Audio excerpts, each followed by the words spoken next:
Here are the top stories for today, May 21, 2020. The first batch of beneficiaries of the Balik Probinsya program leave for Leyte. The Department of Justice prioritizes the investigation of officials involved in irregularities in the social amelioration program. The Comelec says new voting rules will be set for the 2022 elections in light of the COVID-19 pandemic. And Ilonggos in the United Kingdom raise funds for fellow Filipinos affected by COVID-19.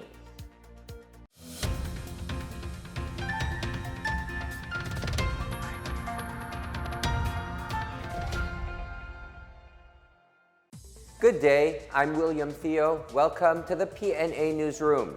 The first batch of Metro Manila residents who availed of the Balik Probinsya Bagong Pag-asa program departed for Leyte province on Wednesday afternoon.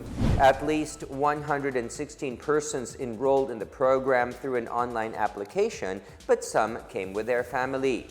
DSWD Undersecretary Aimee Neri said everyone will be accommodated despite the possible increase in numbers. Those who were sent off were given 5,000 pesos transportation allowance and will also receive family food packs upon their arrival in Leyte. The DSWD will also assess each family for possible livelihood assistance worth 15,000 pesos or facilitation program for those who want to find a job. Families with minor children will also be assessed for inclusion in 4-piece program. Meanwhile, DTI Undersecretary Abdul Ghani Makatoman encouraged businesses to invest in the provinces. DTI offers livelihood seeding and mentoring program for those who need further training. Senator Christopher Lawrence Bongo on Wednesday lauded the official launching of the Balik Probinsya Bagong Pag-asa program. He says it is a testament of President Duterte's political will and commitment to help poor urban families return to their home provinces and start a better life. In an interview at the send-off ceremonies, Go said while there were similar programs under past administrations, it is only under the present administration that the program got fully underway. He says the launching of the BP2 program came in the most opportune time as many provincianos in urban areas have expressed their willingness to go home. For those who will avail of the program, he assured that the government is there to assist them with all their needs. Local officials behind irregularities in the distribution of cash aid will face the full force of the law. About 23 village officials were slapped with criminal cases, while 110 others are currently under case build-up over alleged anomalies in the distribution of cash aid to low-income households. The government has so far received a total of 318 complaints against the supposed graft and corrupt practices of local officials. Justice Secretary Menardo Guevara on Wednesday said the DOJ is giving priority to the investigation of these complaints, saying these cases take on a sinister and disgraceful character. In a taped public address on Tuesday night, Duterte assured that all the funds spent for COVID-19 response are accounted for and used in accordance with the Bayanihan to Heal as One Act. He said any irregularities in the spending of COVID-19 funds should be explained by local officials. The Philippine Arena Mega Swabbing facility is now open, and TAGUIG extends its deadline on tax payment. More on these and other news from the Metro from Benj Bondok. The Philippine Arena, which is the largest of the country's 4 mega swabbing facilities, opened on Wednesday. It has 96 swabbing booths and capable of doing around 1,500 swabs per day. Its protocols are based on the end-to-end T3 management system against COVID-19, which is designed to test, trace, and treat patients. Meanwhile, Taguig City has extended anew the deadline on the payment of taxes, fees, and other charges from May 20 to June 30. Mayor Lino Cayetano further extended the deadlines of all business taxes, real property taxes, transfer taxes, amusement taxes, and other taxes, fees, charges, and other financial obligations due and payable to the Taguig City government during the period of the enhanced community quarantine. Cayetano said the dues would not incur penalties, surcharges, and interests. In other news, the Philippine Chinese Chamber of Commerce and Industry and the Philippine Zhejiang Chamber of Commerce donated 75 tons of rice to several local governments in the Philippines. At least 500 bags of 50-kilogram rice were delivered each to Mexico Pampanga, Batangas Provincial Government, and Pasay City Hall. President Zhang Hongyang of the Philippine Zhejiang Chamber of Commerce said that Chinese and overseas Chinese groups in the Philippines will continue to support the government in different ways to give back to the Filipino people. For the PNA Newsroom, I'm Benj Bondok. Still to come, the Comelec says new voting rules will be set for the 2022 elections in light of the COVID-19 pandemic. Legazpi City issues an order protecting COVID-19 frontliners from discrimination and abuse. More on these when the PNA Newsroom continues.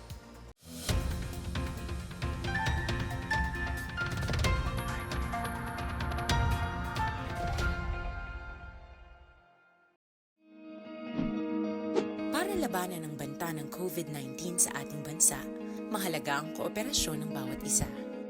Ang pananatili sa loob ng bahay ay isa sa pinakasimple pero pinaka-epektibong paraan para hindi kumalat ang virus. Kunwari, ikaw ang tuldok na ito. Malusog ka at malakas. Lumabas ka ng bahay. Ang hindi mo alam, may nakasalamuha ka ng may COVID-19. Tandaan, mahirap malaman kung sinong may virus, pero madali itong maipasa sa iba. Pwedeng naipasa na pala niya ang virus sa iyo nung umubo siya o bumahin.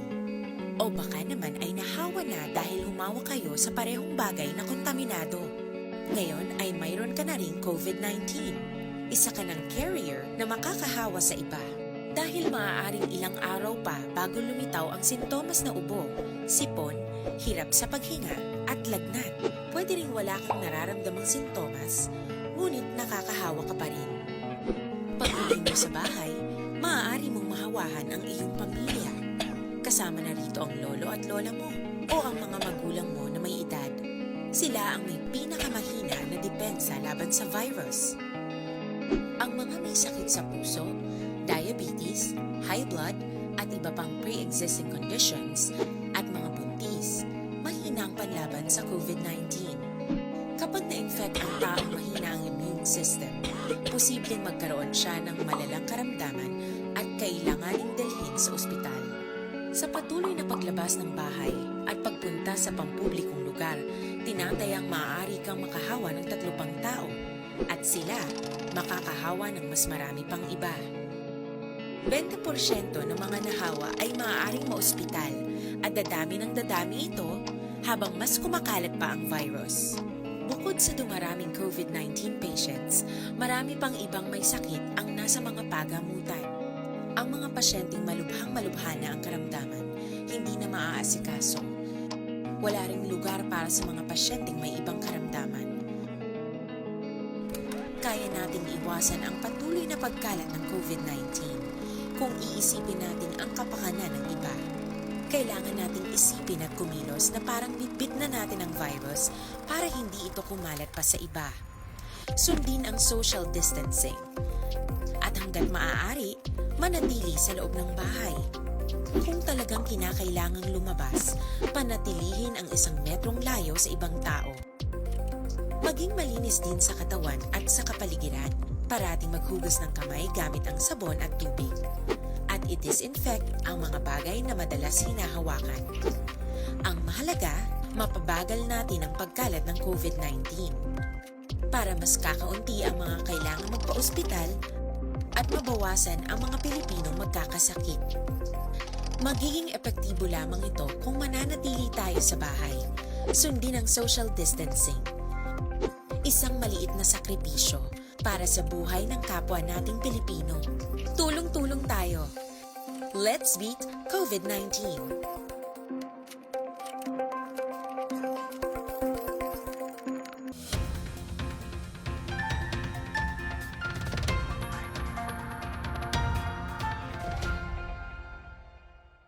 Comelec spokesperson James Jimenez presented a COVID-19 super spreader scenario wherein he sees new regulations during the polls, particularly the holding of political rallies. 2 years before the next presidential elections, Comelec said there will be new regulations in the conduct of the polls as they expect over 45 million voters in the 2022 elections. Jimenez believes that looking at the future of electoral exercises in the country is just normal. Commissioner Rowena Guanzon said there are more reasons to allow marginalized sectors to vote ahead of the majority of the voters in the country. In her reply to Jimenez's tweet, Guanzon said we should have voting by mail and early voting for PWDs, indigenous peoples, the elderly, and pregnant women. Senate Minority Leader Franklin DRILON said the fate of ABS-CBN and of its 11,000 employees who face possible retrenchment in August lies with the Supreme Court. The broadcasting network asked the SC for a TRO against the cease and desist order issued by the National Telecommunications Commission. The SC has given the NTC 10 days to reply and another 5 days for ABS-CBN to respond accordingly. DRILON said the ABS-CBN should just hope for a speedy intervention from the SC. He said that given the sudden changes in the lower house, he fears that ABS-CBN would have to remain off the air for months to the disadvantage of its 11,000 employees and millions of its viewers nationwide. Another remedy that DRILON seeks is the passage of Senate Bill 1530, which he filed last week, providing for the non-expiration of a franchise pending renewal in Congress. The bill is set for committee hearing next week. DRILON urged his colleagues both in the Senate and in the House to take up the measure immediately. In our business news, the Bangko Sentral ng Pilipinas says the global pandemic has provided further opportunities to financial technology firms. BSP Governor Benjamin Diokno said the COVID-19 pandemic has paved the way for digital transactions. Diokno said digital transactions will reinforce needed reforms on public health, social safety nets, disaster response, and countryside development. He said the post-COVID-19 digital transactions will be a key factor for a more inclusive economy, which is why it is vital for a robust digital infrastructure, digital skills, e-government, digital identification, and an enabling legal and regulatory framework. Diokno said the central bank has formulated a 3-year digital payments transformation map. The fintech sector will help find great opportunities under this goal. He said the fintech community has a lot to look forward to and even more to contribute in the shaping of the new economy.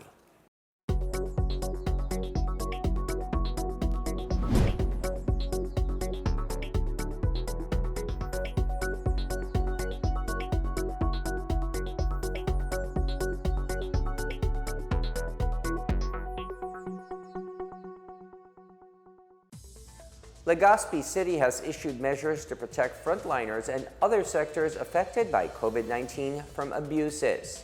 More on this and other news from the provinces from Chris Mundo.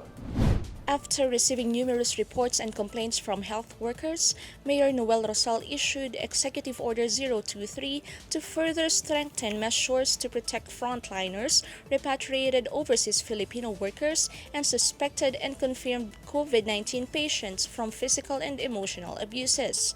People that commit acts such as discrimination, shame, bullying, harassment, slanders, and physical harm to people involved in curbing the spread of the disease shall be held liable.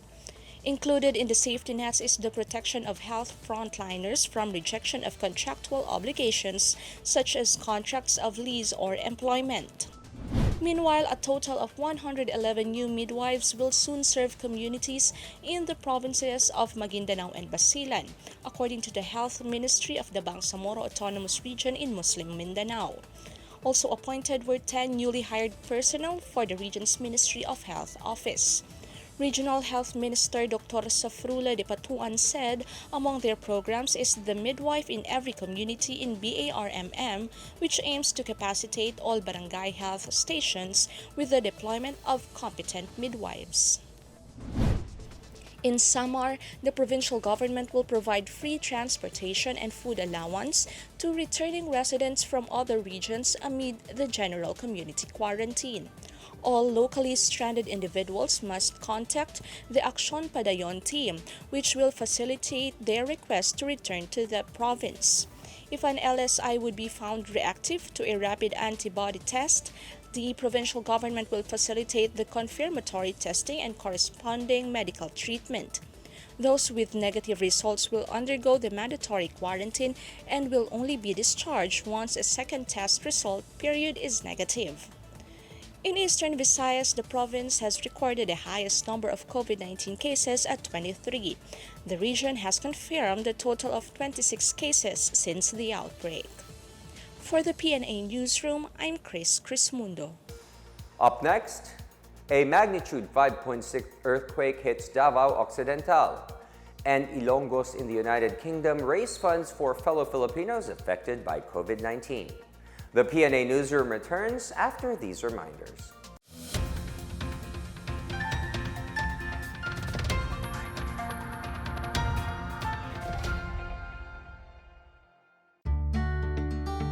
Kakagaling ko lang ng grocery. Siyempre, hindi ko hahayaan na pumasok ang COVID-19 sa bahay at mapahamak ang pamilya ko. Kaya iiwan ko ang sapatos ko sa labas.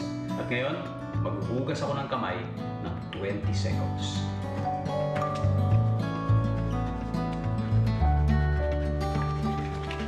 O ayan, wala na ang virus. Tandaan, buhay ng pamilya natin na nakasalalay. Let's heal as one. Alam niyo ba na pumapasok ang COVID-19 sa ating katawan sa pamamagitan ng mata, ilong at bibig? Kaya lagi kaming conscious dito sa bahay kapag umuubo kami. Lagi kami naghuhugas ng kamay in 20 seconds. Pag lumalabas kami, lagi namin suot ang mask. Lagi lang natin tatandaan mga mamshi. Buhay ng pamilya natin ang nakasalalay dito. Let's heal as one. Tandaan ang tamang paraan ng paghuhugas at paglilinis ng kamay upang makaiwas sa iba't ibang karamdaman. Basain ng tubig ang mga kamay at sabunin.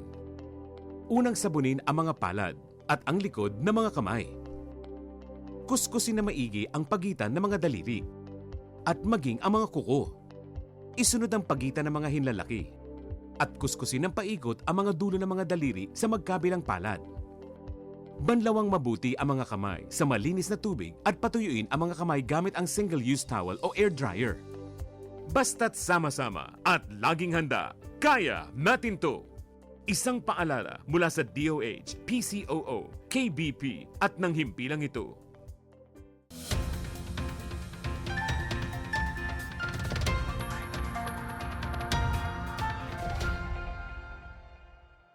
A magnitude 5.6 quake rocked Davao Occidental on Wednesday night, according to the Philippine Institute of Volcanology and Seismology. The tectonic quake struck 31 kilometers northeast of the municipality of Jose Abad Santos at 8:45 p.m. with a depth of 83 kilometers. Intensity 3 was felt again in Glan, Sarangani, while Intensity 2 was recorded in General Santos City. Intensity 4 was also felt in Malungon, Sarangani, Intensity 3 Alabel, Sarangani, and Intensity 2 in Kiamba, Sarangani, General Santos City, Tupi, and South Cotabato. PAVES said aftershocks are possible from the magnitude 5.6 quake, while damages are not expected. U.S. biotech company Moderna on Monday announced positive interim clinical data from mRNA-1273, its vaccine candidate against SARS-CoV-2, the virus that causes COVID-19. The results came from phase 1 study led by the National Institute of Allergy and Infectious Diseases, which began in Seattle in March. Moderna has vaccinated dozens of study participants and measured antibodies in 8 of them. All 8 reportedly developed neutralizing antibodies to the virus at levels reaching or exceeding the levels seen in people who have naturally recovered from COVID-19.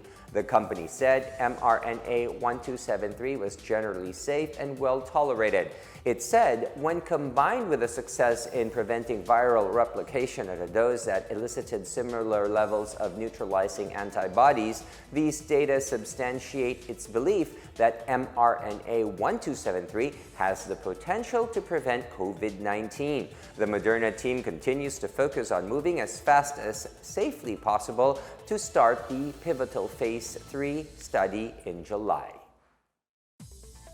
In our foreign news, Vietnam vows to work closely with other ASEAN countries and partners to continue to actively promote orientations and priorities for cooperation set out in 2020. Vietnamese Deputy Foreign Minister Nguyen Quoc Tung made the statement at the 32nd ASEAN-Australia Forum, which was held on Monday through an online conference. Tung proposed orientations between ASEAN and Australia in preventing and controlling COVID-19, ensuring support for citizens affected by the disease, minimizing its impact on socio-economic development, and preparing post-epidemic recovery and development plans. He urged countries to enhance solidarity and respect for the rule of law and build trust in order to ensure an environment of peace, safety, and stability to facilitate cooperation. Representatives from ASEAN member nations and Australia agreed to promote sharing of information, experience, and technical assistance and help each other to improve their ability to cope with future disease outbreaks. The spirit of Filipino Bayanihan blossomed abroad amid the growing concern on COVID-19 as Ilonggos helped their fellow Filipinos in the United Kingdom. Derby Bayanihan Productions, an independent and non-profit group, started an initiative to raise funds and help affected Filipinos in Derby, United Kingdom. DBP Chair Aldrich Reyes said the group was moved by the Filipino spirit to help countrymen in isolation. 48 households or 120 Filipinos in Derby were able to receive essential goods from DBP since the start of the pandemic. Most of the beneficiaries of their initiative are frontliners and National Health Service staff. Reyes also said they keep a tab of the Filipinos infected by COVID-19 in the United Kingdom. The initiative of the group has proven that the Filipino spirit of communal unity is practiced regardless of location. Interested parties can contact Derby Bayanihan Productions' Facebook page if they are willing to provide support to fellow Filipinos in Derby.